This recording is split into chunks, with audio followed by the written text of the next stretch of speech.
오늘 나눌 하나님 말씀은 우리 요한복음 오늘 7번째 강의 시간 1장 35절에서부터 42절에 있는 말씀을 보도록 하겠습니다. 요한복음 1장 35절에서부터 42절에 있는 말씀까지 보도록 하겠습니다.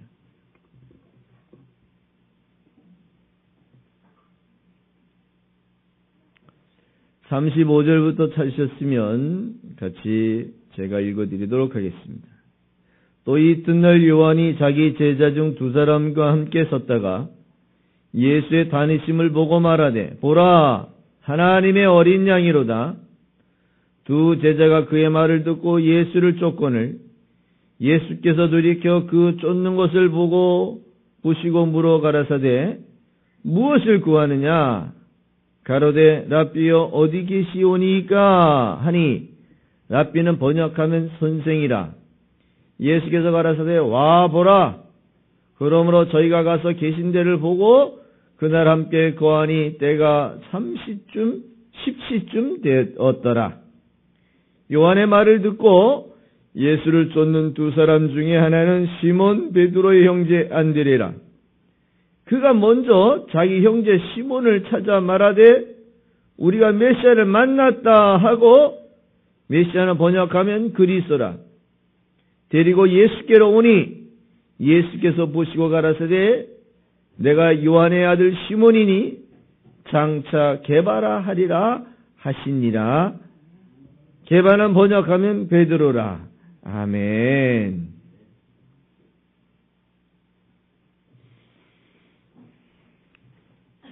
2013년에 첫 주 예배를 주와 함께 여러분과 함께 또 하늘이 교회에서 예배할 수 있음에 감사를 드리겠습니다.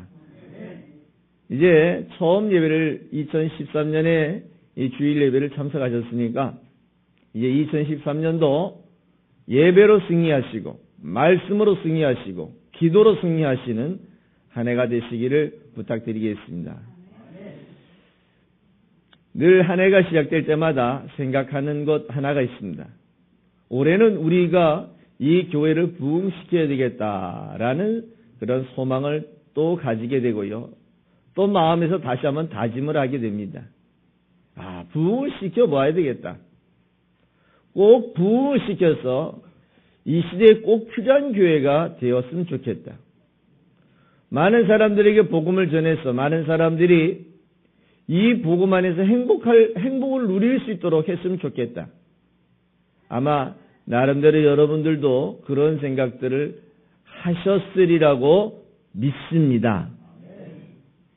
대단하십니다. 내가 올 한 해는 뭘 먹고 살까 걱정하지 아니하시고 먼저 하나님의 나라를 어떻게 하면 바르게 이룰까 위해서 고민하셨다니까 너무 좋습니다. 이제 2013년 여러분이 계획하셨던 것처럼 이제 이 교회를 어떻게 하면 더 바르게, 견고하게, 든든하게 이 시대의 좋은 빛과 소금의 역할을 감당하는 교회가 될 수 있을까 위하여 고민도 하시고 또 기도도 하시고 기도하셨으니까 행동도 옮기셔서 분명한 열매를 맺어가실 수 있기를 부탁드리겠습니다. 올해 2012년 하늘이 교회도 역시 마찬가지로 우리가 올해는 전도의 해라고 정해봤습니다. 전도하는 해.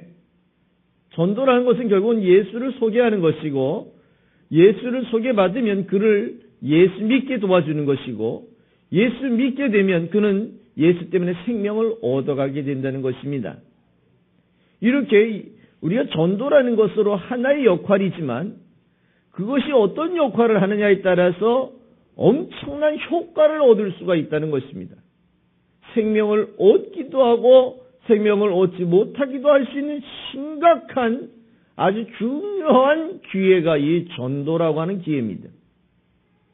오늘 이 요한복음을 살펴보면 계속해서 이렇게 전도하는 모습들이 나타납니다.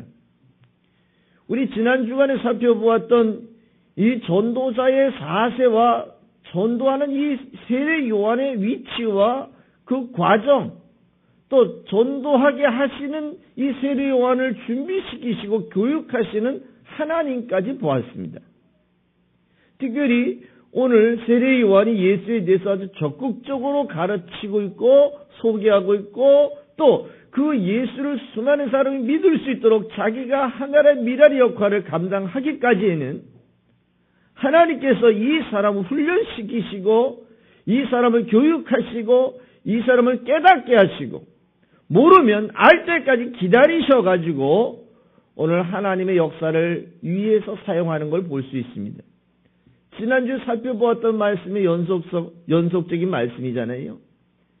예수님께서 세례 요한에게 세례를 받으러 왔을 때에 세례 요한이 세례를 베푸는 가운데 하늘에서 징조가 일어나는 걸 보면서 야, 내가 이 세상에서 진짜 메시아를 소개해야 될 사람이 이 사람이구나. 나도 그를 알지 못했는데 하나님께서 내게 그런 지혜를 주셨고 그런 말씀을 하셨고 그래서 내가 이렇게 세례를 주는 가운데 이 예수가 세례를 받을 때 그런 현상학적인 것을 보게 되지요. 이제 자기가 알게 되었습니다. 자기가 확실하게 되었습니다. 자기에게 정확하게 이해가 됐습니다. 그 다음부터는 어떻게 합니까? 아는 것으로 그냥 끝을 낸다면은요, 그것은 지식이 아닙니다. 내 것이 아닙니다. 그것에 대해서 결과를 얻을 수가 없습니다. 우리가 하나님의 말씀을 많이 배워야지. 알면 뭐합니까? 배우러 와야지요. 내가 이제 하나님의 말씀 이 정도 알면 많이 알았어. 라고 이렇게 생각하시죠. 아는 것으로만 여러분 끝이 아닙니다. 그것이 최소한 행위로 나타나고 열매로 나타날 때까지 우리는 아는 것이 아닙니다. 오늘 특별히 세례 요한의 자세가 그런 자세였어요. 자신이 알고 자신을 깨닫게 하시고 난 다음에 세례 요한의 자세는 어떻게 합니까? 그동안 자기를 따르던 제자들을 적극적으로 누구에게 돌려버리냐면 예수에게 돌려버립니다. 그동안 자기가 여러 해 동안 가르쳐 놓았던 제자들입니다. 아니 사람들 자기 편 만들고 싶지 남의 편 만들고 싶은 사람은 어디 있겠어요? 아다못해 우리가 사람들이 우리 교인 만들고 싶지 다른데 종교 집단에 들어가기를 원하는 사람들이 몇이나 있겠어요? 사람들은 다 자기 위치에서 자기의 편리와 자기의 세력을 확장하기 위해서 경쟁하고 살아가고 있거든요. 그런데 어떤 면으로는 세례 요한도 지금은 그 위치에 있습니다. 자기를 따르는 사람이 많습니다. 그런데 자기를 따르는 사람이 많은데 그 많은 사람들을 그냥 그래 나를 계속 따라라 라고 이렇게 이야기할 수도 있고요. 더 많은 세를 불려가지고 더 많이 따르게 해가지고 뭔가를 한번 해볼 수도 있는 요즘 같으면 대통령도 한번 해볼 수 있는 그러한 세를 모으는 과정이 있잖아요. 그런데 오늘 세례 요한을 보세요. 자기 이것을 확실하게 깨닫고 난 다음에 오늘 여러분 읽었던 35절부터 42절에 나오는 이 말씀들을 보면 어떻게 이야기합니까? 자, 봐라. 저기 세상 죄를 지고 간 어린 양이다. 야, 저 사람이 우리가 소개하는 메시아다. 저분이 우리가 메시아로 인정하고 저분을 믿어야 된다라고 어떻게 합니까? 자기를 따르던 제자들을 지금 누구에게로 돌려버립니까? 예수에게로 돌려버리고 있습니다. 자기를 따르는 제자들입니다. 그 제자들을 예수에게로 지금 돌려보내고 있습니다. 참 대단한 일 아닙니까?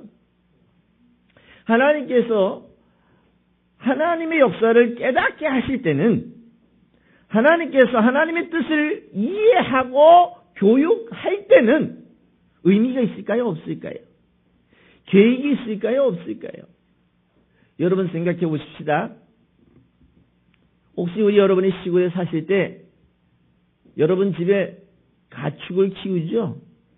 닭도 키우고 토끼도 키우고 또 개도 키우고 또 좀 넉넉한 집은 소도 키우죠. 근데 소 왜 키웁니까? 소 키우는 이유가 옛날에 보면은요, 이 소를 이용해 가지고 밭을 가려고 합니다. 열심히 밭을 갈고 난 다음에 또 때 되면 송아지 낳게 하려고 하고요. 또 때 되면 요 송아지를 팔아가지고 아이들 대학 등록금 하려고. 소가 이뻐서 키웁니까? 아니, 목적도 없이 기약도 없이 키웁니까? 소는 그래도 그렇게라도 값어치가 있지만 여러분 생각해 보세요. 돼지는 왜 키웁니까? 돼지 키우는 이유는 하나였어요. 팔아가지고 돈 벌려고. 그러고 난 다음에 혹시라도 그 돼지를 동네 사람이 잡게 되면 돼지 이렇게 고기라도 먹으려고 하는 의도가 있었어요. 그래요. 사람들은 어떤 행동을 하든지 간에 그 행동에 대한 요구치가 있습니다. 뭔가 얻고 싶어요. 그 일을 했으니까 거기에 대가를 갖고 싶어요. 이게 또 누구의 의도와 똑같은 거냐면 하나님도 역시 마찬가지라는 거예요. 하나님께서도 여러분을 선택하시고 여러분에게 은혜를 베푸시고 여러분을 깨닫게 하시고 이해시키시고 교육하시는 이유, 결국 그 교육의 방법 가운데 가장 극단적 방법은 당신이 영이신데 그 영이신 분이 육을 입고 이 땅에 오셔서 육을 갖고 있는 여러분과 나를 위하여 대신 육을 벗어 보아주는 엄청난 이 시스템, 엄청난 과정, 엄청 어려운 이 과정을 이 하나님이 직접 보여주고 계시는 이유는 뭘까요?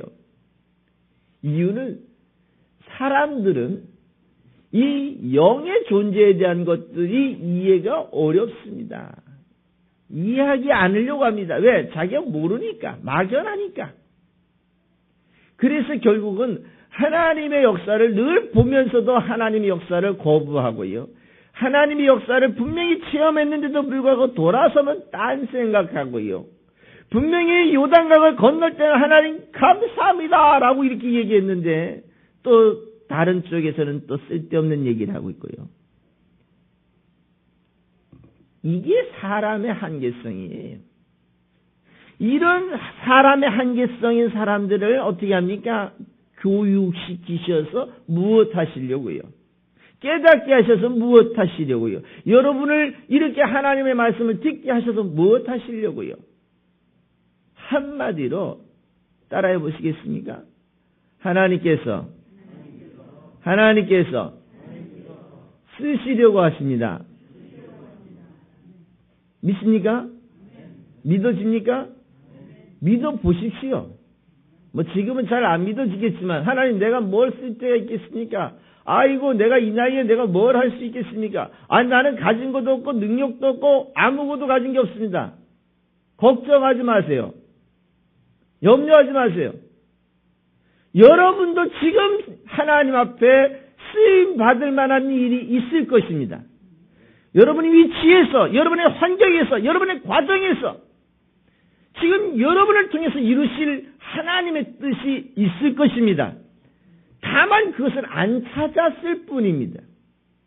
오늘 만약에 찾게 된다면, 오늘 이 설교를 통해서 여러분이 그 하나님의 뜻을 찾으셨다면 이제 그 뜻을 이루어드리기 위해서, 그 뜻이 성취되게 하게 하기 위해서 우리 더 많이 노력하고 더 많이 수고하고 더 많이 땀을 흘려서 최대한의 결과를 얻어가실 수 있기를 부탁드리겠습니다.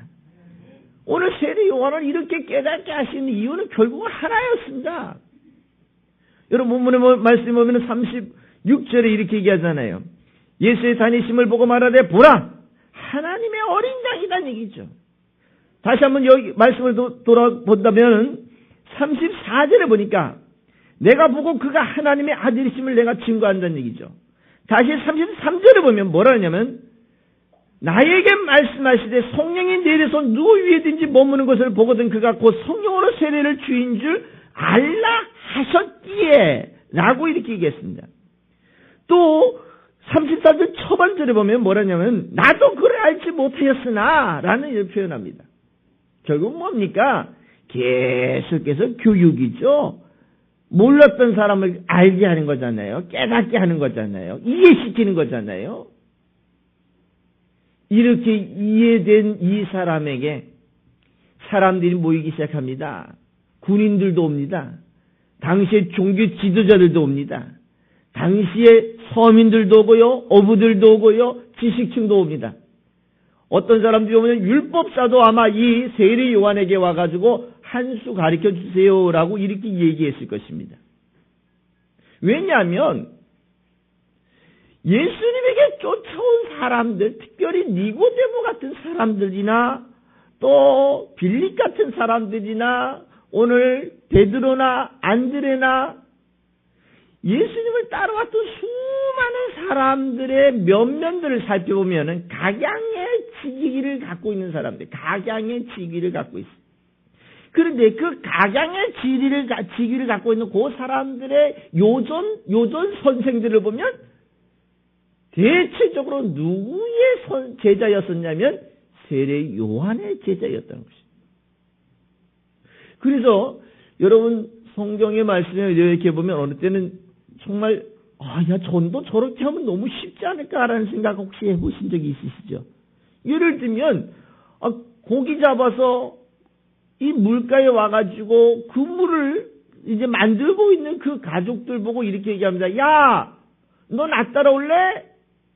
요즘 말로 이렇게 얘기합니다. 차가 이렇게 가다가 차를 딱 세우고 야, 타! 이렇게 얘기하는 겁니다. 타! 근데 요즘 차 잘못하면 큰일 나는 거 아시죠? 아무나 차 태워준다고 차 타가 가다가 큰일 납니다. 아니 혹시라도 뭐 이렇게 차를 타고 가는데 옆에 있는 분이 음료수를 하나 드세요. 70년대 80년대까지만 하더라도요 정말 맛있게 먹고 또 정말 고마워하고 내가 하나 얻어먹으면 하나 사주고 이렇게 해서 살았는데 요즘은 옆에 사람에게 음료수를 주면은요 겁납니다. 요즘 세상이 그렇게 어려워진 세상이 됐어요. 그런 것처럼 오늘 예수님이 그 바닷가를 지나가다가 나 따라와 이렇게 얘기하니까 어떻게 합니까? 반응들이 아버지도 버려두고 어머니도 버려두고 그물도 버려두고 아내도 버려두고 자식도 버려두고 전토도 버려두고 누굴 쫓아가요? 요즘 이렇게 전도된다면 얼마나 쉽겠어요. 그렇지 않아요? 정말 이렇게만 전도된다면. 그래서 어떤 분은 이렇게 얘기합니다. 예수님은 전도를 너무 쉽게 하셨다고. 택도 없는 소리예요. 그렇게 전도되는 것이 아니라 이미 오늘 본문을 보면 이 베드로나 안드레나 이 친구들은 이미 누구로부터 소개를 받았을까 생각해보면 세례 요한으로부터 이미 소개를 받았고 다시 한번 얘기하면 세례 요한으로부터 이미 전도를 받은 거예요. 전도를 받은 거야. 그랬더니 이 친구들이 그 예수님한테 와서 선생님 어디 계십니까? 선생님 정말 우리가 당신을 쫓아도 될 것 같습니까? 오늘 이 친구들의 표현이 그런 표현이죠. 정말 당신이 우리를 구원할 구원자가 맞습니까? 그러나 오늘 세례 요한의 이 자세를 보면요. 철저하게 자기 중심이 아니라 자기보다 더 중요한 이 메시아를 중심으로 해서 살아가고 있는 것을 성경에 보면요. 많이 나타납니다. 많이 나타납니다. 여러분 혹시라도 잘 아시는 마태복음 11장에 보면 세례 요한이 당시의 법에 의해서 구속이 됩니다. 감옥에 갑니다. 여차하면 그 감옥에서 죽을 수도 있습니다. 근데 알고 보면 거기서 죽었습니다. 그가 감옥에 간 이유들은 당시로 보면은 사회 정의를 외친 겁니다. 정상적 정의를 회복하자 이렇게 얘기를 했고요. 그 이야기를 들은 당시에 이 요즘 말로 분봉왕 이렇게 얘기하는데 좀 쉽게 얘기하면 도지사 정도 됩니다. 그러나 이 도지사가 당시에 사법권을 다 가지고 있기 때문에 사람을 재판해서 결국은 죽일 수도 있는 그 권리가 있거든요. 왜냐하면 땅덩어리가 그렇게 작습니다. 그 작은 땅에 우두머리인 이 친구가 자기를 지금 비방한다는 이유 때문에 이 세례 요한이 기분 나쁜 거예요. 더 기분 나쁜 건 뭐냐면 자기가 이제 아내로 맞이하고 싶은 동생의 마누라가 더 열받은 거죠. 결국은 어떻게 합니까? 그 여자를 얻기 위해서 세례 요한을 감옥에 가둘 수밖에 없었어요. 그랬는데 여기서 우리가 세례 요한의 이 생각을 잘 찾아보셔야 합니다. 세례 요한이 그 감옥에 있을 동안에 여전히 세례 요한을 따르는 제자들이 쫓아오기 시작합니다. 왜냐하면 자기가 감옥에 있으니까 뭐도 넣어줘야 돼요. 요즘 같으면 요즘 손바지 넣어줘야 됩니다. 더 추워서 요즘 같으면 손바지 넣어줘야 될 거고요. 또 여름 같으면 또 시원한 옷도 넣어줘야 되고요. 가끔가다 영치금도 넣어줘야 되고요. 가끔가다 사식도 좀 이렇게 넣어줘야 되지 않겠어요? 안 가보신 분들은 잘 모르시지만 면회라도 가보신 분들은 그런 게 많습니다. 그런 거 꼭 필요로 하고요. 그분들이 그렇게 오면 그렇게 좋아하고요. 그렇게 꼭 요구합니다. 왜냐하면 자기는 안에 있고 다른 사람은 밖에 있기 때문에 밖에 있는 사람이 날 도와줘라 이렇게 얘기하는 건 당연한 일입니다. 자기 안에서 아무것도 할 수가 없기 때문에 전화도 할 수가 없죠.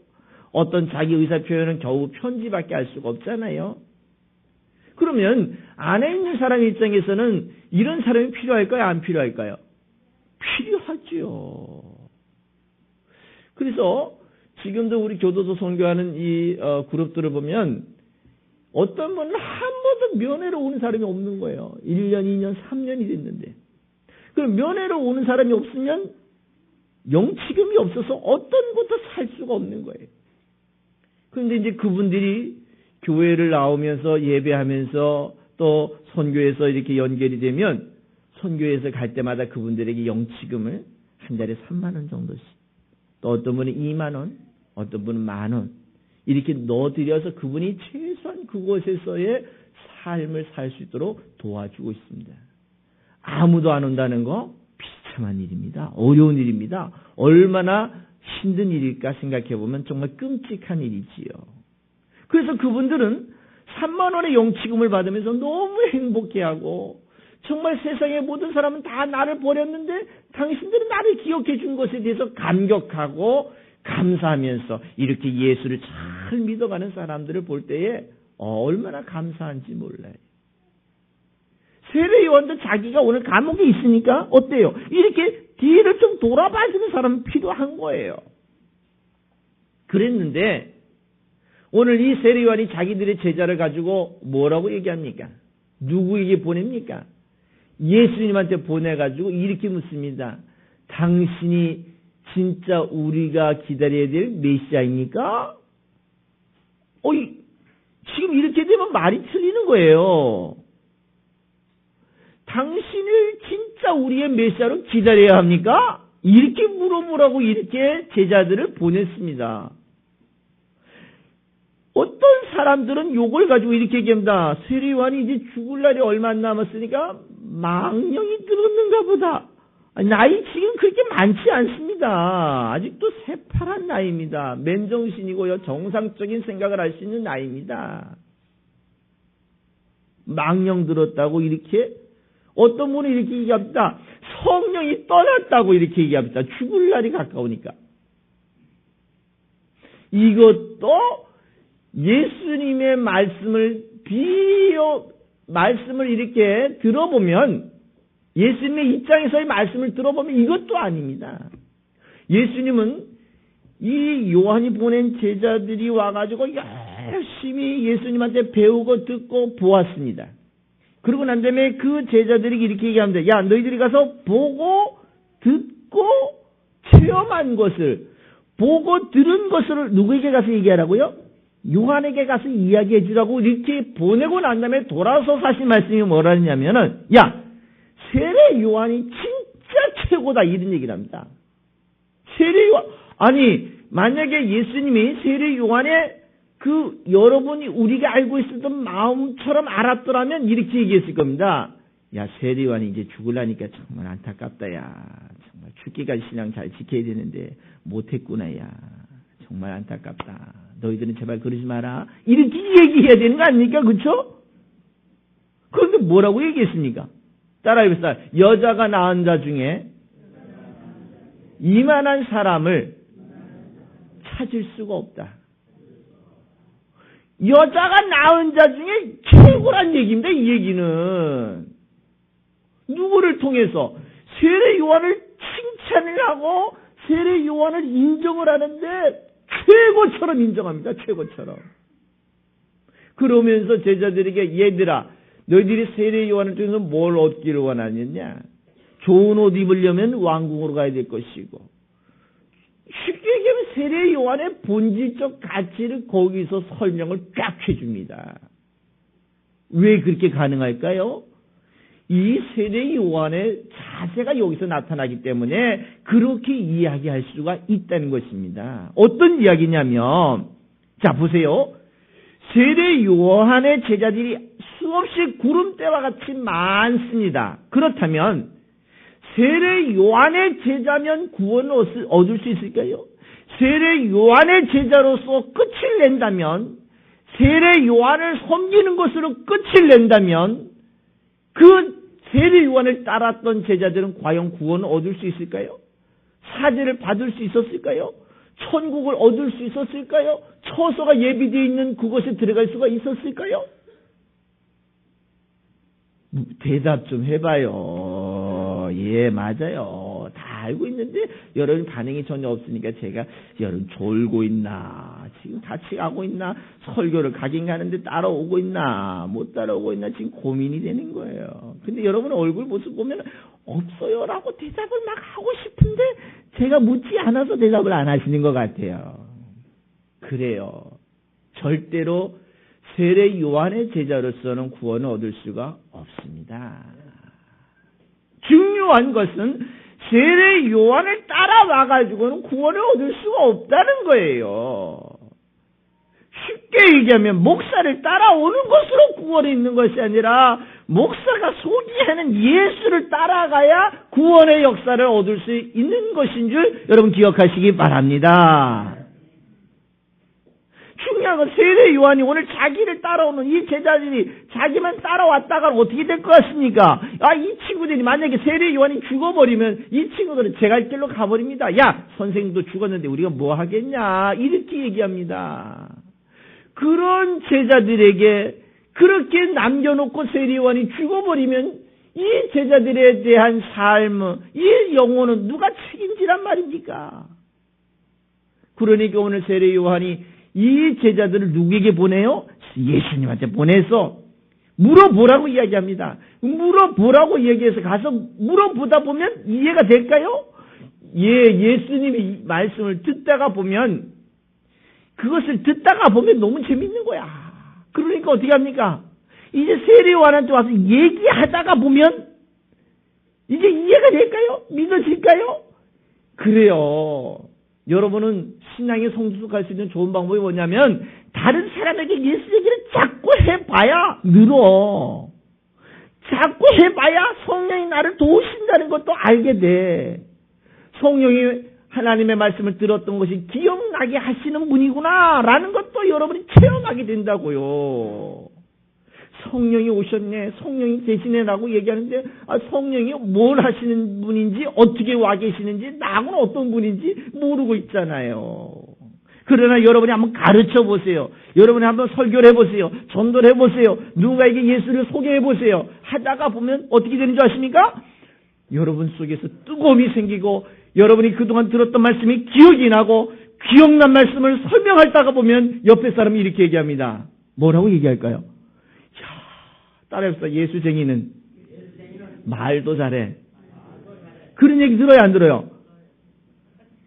그런데 왜 그런 얘기를 듣냐면 아는 게 있으니까 그런 얘기 듣지. 그냥 쓸데없는 말만 많이 하면 그거는 그냥 말이라고 이야기하죠. 그러나 여러분이 나가서 이야기하는 얘기는 예수 얘기고 사람을 살리는 얘기란 말입니다. 그러니까 이것을 누가 도와주시느냐면 성령이 깨닫게 하시고 성령이 기억나게 하시고 성령이 그것을 변증시키셔서 여러분이 예수를 잘 전할 수 있는 줄 여러분 기억하시기 바랍니다. 얼마나 중요한 일이에요. 그 일을 누가 합니까? 오늘 세례 요한이 철저하게 자기는 희생되고, 오늘 이 말씀들 이전에 또 다른 성경에 보면 뭐라냐면 내 뒤에 오시는 분은 얼마나 귀한지 나는 그분의 신발끈을 멜 수조차도 없을 정도다. 그는 흥하여야 되고 나는 쇠하여야 되겠다는 표현합니다. 이게 예수 믿는 사람, 예수를 전하는 자의 자세요, 모습이 되어야 되는 줄 꼭 되시기를 주님의 이름으로 부탁을 드리겠습니다. 네 편, 내 편 만드는 게 아니고 예수 편 만드는 거예요. 내 쫄다고 만들고, 내 꼬복 만들고, 내 제자 만드는 게 아니라 예수 제자 만들고, 예수 사람 만들고, 그리스도인을 세워가는 그러한 거룩한 하나님의 사람들 되시기를 부탁드리겠습니다. 이게 오늘 예수의 제자들이 알고 보면 세례 요한의 제자들이었다는 거예요. 그러니까 이렇게 사전에 이렇게 훌륭한 사람, 이렇게 준비된 사람이 소개하니까 어떻게 합니까? 차를 끌고 가다가 야, 탑니까 안 탑니까? 타지요. 우리 쉽게 한번 더 얘기해 볼까요? 요즘 대통령 당선된 사람이 차를 몰고 가다가 갑자기 남대문 시장에서 문을 딱 열더니 타세요 이러면 타는 사람이 있을까 없을까요? 서로 탈라 할걸요? 왜? 혹시 인수위원회에 들어갈 수 있을까 봐. 그렇잖아요? 그만큼 인지가 되고 교육이 됐으니까 타는 거라고. 아무 차나 탔다간 큰일 납니다. 조심하세요.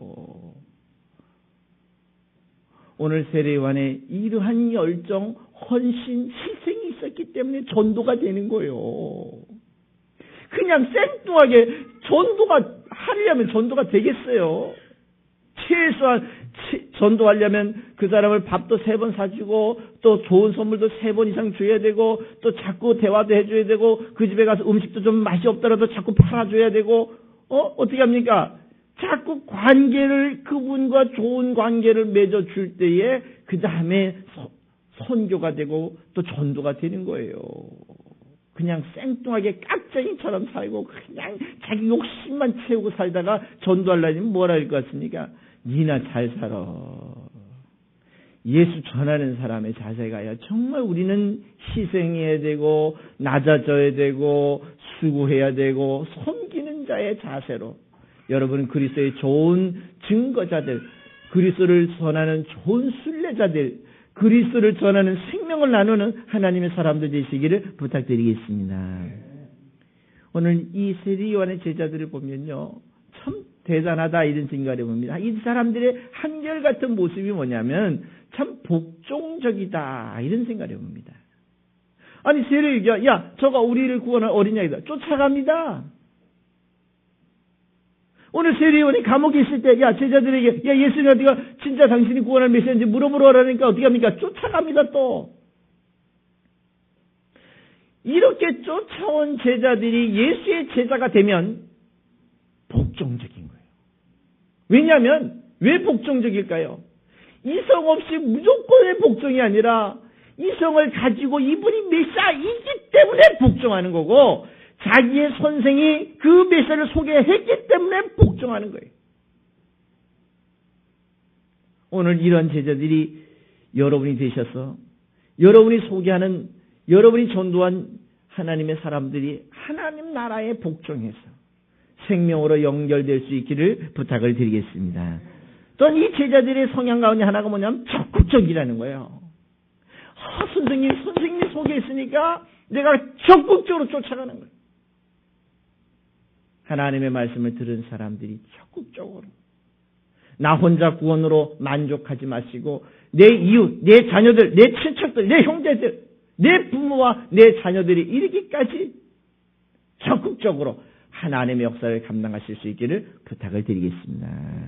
오늘 이렇게 되면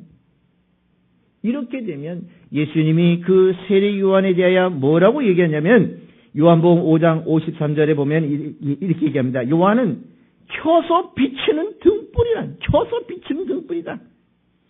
요한복음 5장 33절에 다시 한번 이렇게 얘기합니다. 그는 진리에 대하여 증거하는 자다. 오늘 이 시대에 여러분이 그런 인정받는 하나님의 사람들, 여러분이 세상의 빛이요 그리스도를 비추는 빛이요 여러분이 진리를 전하는 썩어져가는 윤리를 전하는 것이 아니라 도덕을 가르치는 것이 아니라 여러분이 생명 얻는 진리를 전하는 하나님의 사람들 되시기를 부탁드리겠습니다. 그렇게 되시면 주님께서는 그 사람들을 뭐라고 이야기하시냐면 요한복음 여러분 말씀에서 쭉 살펴보면 8장 22절에 보면 이렇게 얘기합니다. 나는 빛이다. 너희들이 어둠에 다니지 아니하게 될 것이라는 얘기를 합니다. 어둠에 내가 빛이기 때문에 빛을 소개하는 사람들은 빛 안에서 하나님의 보호와 인도하심 속에서 승리할 수 있는 줄 믿으시기 바랍니다. 또한 요한복음 10장 27절에는 뭐라고 얘기하냐면은 양은 내 음성을 듣는다라고 이렇게 얘기합니다. 결국 뭡니까? 음성을 듣는다라고 이렇게 얘기하니까 사람들이 뭐 이렇게 기도하다가 뭔가 휘쩍휘쩍 왔다 갔다 하는 걸 자꾸 들으려고 그럽니다. 그래요. 그런 것보다 더 중요한 건 이미 성경이라고 하는 좋은 텍스트북을 통해서 하나님이 원하신 거 하나님 계획하심을 보여주셨잖아요. 오늘도 여러분 설교를 통해서 주의 원하신 것, 주의 인도하심을 여러분 배우셨잖아요. 이게 음성을 듣는 것입니다. 이것을 윤리적이고 기복적이고 자기중심적으로 듣는 것이 아니라 누구 중심적으로 듣는 게 이게 하나님의 음성을 듣는 것이냐면 예수의 의도하심으로 듣는 거죠. 예수가 계획하심으로, 예수가 원하시는 것으로 여러분이 들을 때 이게 주의 음성이요, 이게 하나님의 뜻인 줄 여러분 기억하시기 바랍니다. 꿈에 보았거나 여러분이 지나가다가 뭐 들렸거나 혹시라도 기도하는데 뭔가 왔다 갔다 했다 그래가지고 그것을 곧 하나님의 음성, 요즘 같은 뭐 그거 가지고 내 말하고 그럽니다. 자꾸 자기가 들었던 것을 가지고. 그러니까 들었던 말씀을 적었다고 이야기합니다. 이 얘기하는 걸 그대로 적었다고. 성경이 있습니다. 굳이 더 들어봐야 들어서 썼던 것들을 보니까요, 별거 아닙니다. 다 자기 입장에서 자기 주관적으로 자기가 아는 지식의 한계를 가지고 쓸 수밖에 없습니다. 누구처럼요? 모세처럼요. 모세가 창세기를 쓸 때 어떻게 썼는 줄 아십니까? 자기가 알고 있는 문화를 가지고 문화를 바탕으로 해서 쓴 거예요. 모세가 과학을 알거나 또 문학을 알거나 예술을 알아서 그런 문화적 특성이 있어서 쓴 것이 아니라 자기가 알고 있는 한계점이 있어요. 그러면 하나님께서도 그 모세를 설득시키고 가시나무 떨기에서 야 네가 애굽에서 백성을 데려와야 된다. 그런데 왜 데려와야 합니까? 어떻게 해서 데려와야 합니까? 내가 가면 죽습니다. 아니야. 내가 이 아브라함으로부터 이렇게 역사를 이렇게 해서 430년이 지나서 지금 이 백성을 내가 약속한 땅으로 데려가야 돼. 누가 보냈다고 얘기해야 합니까? 어떻게 얘기하는 거예요? 창세기에서는 철저하게 모세를 설득하고 하나님의 역사가 이렇게 진행됐다는 것을 이해시키는 교육의 방법이라는 것입니다. 그러니까 모세가 알고 있는 지식에 근거해서 그러면 사람이 왜 흰둥이가 있고 검둥이가 있고 황색종이 있습니까? 왜 사람이 이렇게 색깔이 틀리죠? 사람은 왜 죽습니까? 사람은 과연 어디서 태어난 겁니까? 왜 사람은 이렇게 죽어야 하고 아파야 합니까? 다양한 이 모세 입장에서의 궁금한 것들, 이해가 안 되는 부분들, 신의 역사에 도저히 이해가 불가한 부분들을 어떻게 합니까? 창세기서부터 시작해서 이제 창세기서 50장까지를 입애굽에 들어간 사건까지 쓰게 되잖아요. 그런 것처럼 음성을 듣는다라는 것들을 여러분 함부로 또 자의적으로 자기가 원하는 대로 듣는 것을 들었다라고 이야기하지 마세요. 이미 하나님의 말씀은 성경으로도 부족하지 않기 때문에 이 하나님의 말씀을 잘 연구해서 그분의 뜻을 잘 분석해서 그분을 잘 소개하고 그분을 잘 섬긴다면 이것이 이 시대에 하나님의 음성을 듣는 것이요 하나님의 뜻을 이해하는 좋은 방법인 줄 믿으시기 바랍니다. 이미 여러분 하나님의 음성을 듣는 분들인 줄 믿으시기 바랍니다. 이미 들었던 분들인 줄 믿으시기 바랍니다. 예, 그렇게 주의 음성을 듣고 주의 원하신 것들을 행동으로 옮기는 이 시대의 거룩한 하나님의 사람들 되시기를 부탁드리겠습니다. 이렇게 살면 다시 한번 마지막으로 요한복음 12장 26절에 이렇게 얘기합니다. 너희가 나를 섬기면 오늘 예수를 메시아로 인정하고 예수를 메시아로 소개하면 누가 나를 또 귀하게 여기시는 줄 아시죠? 말 안 해도 이미 알잖아요. 하나님이 여러분을 귀하게 여기시고 내 아버지도 너희를 귀하게 여기셔서 하나님의 자녀라고 인정해 주시고 하나님이 두려워하지 말라, 놀라지 말라, 내가 세상 끝날 때까지 너와 함께 하시겠다고 하는 약속이 여러분에게도 지금 유효한 줄, 지금도 그 약속이 진행되고 있는 줄 여러분 믿으시면서 주의 은혜 가운데 승리하시기를 부탁드리겠습니다. 이제 오늘 세례 요한이 이 시대의 여러분이 되셔야 합니다. 자기를 중심으로 한 것이 아니라 예수를 중심으로 한 이 세례 요한의 자세. 자기 편을 만들고 자기를 따르라고 사람을 모아가는 것이 아니라 예수를 따르게 도와가는 좋은 이 시대의 지도자. 여러분과 내가 그 지도자의 반열에 쓰셔서 오직 그리스도를 잘 전하셔서 이제 2013년 한 해 동안에는 이 교회와 이 지역사회에서 한누리교회가 더욱더 빛의 역할, 소금의 역할을 감당할 수 있는 일에 여러분과 내가 좋은 도구가 되시기를 부탁드리겠습니다. 한번 해보시기 바랍니다. 2013년 우리 한번 멋있게 한번 해봅시다. 하나님의 거룩한 도구가 되어보십시다. 하나님의 거룩한 지체가 되어보십시다. 나를 깨닫게 하실 때는 하나님 정말 나를 쓰시려고 하실 텐데 내가 무엇을 해야 합니까? 한번 찾아보시기 바랍니다. 하나님 기뻐하는 일에 여러분 온전한 도구가 되시기를 부탁드리겠습니다.